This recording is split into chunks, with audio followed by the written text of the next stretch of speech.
So this is the EF1 monitor. This is one of our more difficult monitors to troubleshoot. As you can see, there isn't a keypad on the front. It's just a solid enclosure with a label. So typically on the EF1 setup, you're gonna have a joystick is the most common operator station to control the monitor. So for this, you're gonna need a 3mm Allen wrench and a DC multimeter. First thing you're gonna wanna do is make sure power is off, and then we can remove the lid.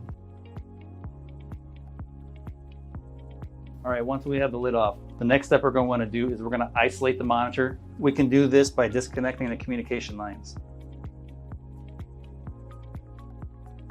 The communication lines is the blue and white wire plugged into the communication board, which is the top board. At this point, we've isolated the monitor, so there's no other controls that will work on the system other than the local control, which, as we mentioned earlier, is a challenge as we don't have a membrane. What we do have, however, are two little push buttons on the circuit board. Go ahead and put power back to the unit. You're going to watch for your power light to come up on both your top communication board. It's going to be a solid green LED, and then the back board is the motor board, and it's going to be a flashing green LED. Located on the communication board are these two little tiny push buttons. They default to the horizontal axis.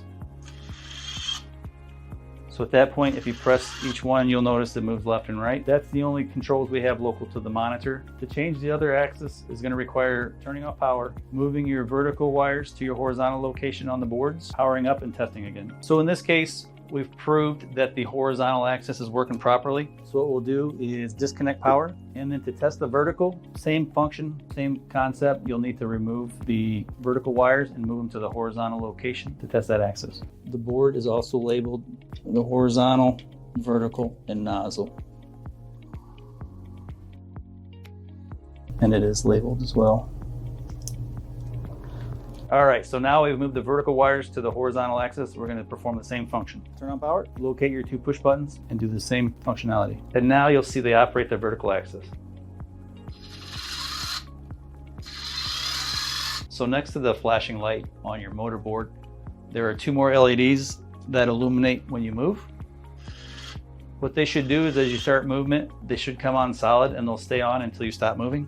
If there is a problem, if you move it and there's no LEDs there, or they come on momentarily and then shut off, then there's an issue between the motor board and the communication board. If you're having problems where the monitor does not work or doesn't function or doesn't operate, typically the first thing you're going to do is isolate the monitor, and you can do that by disconnecting your communication plug.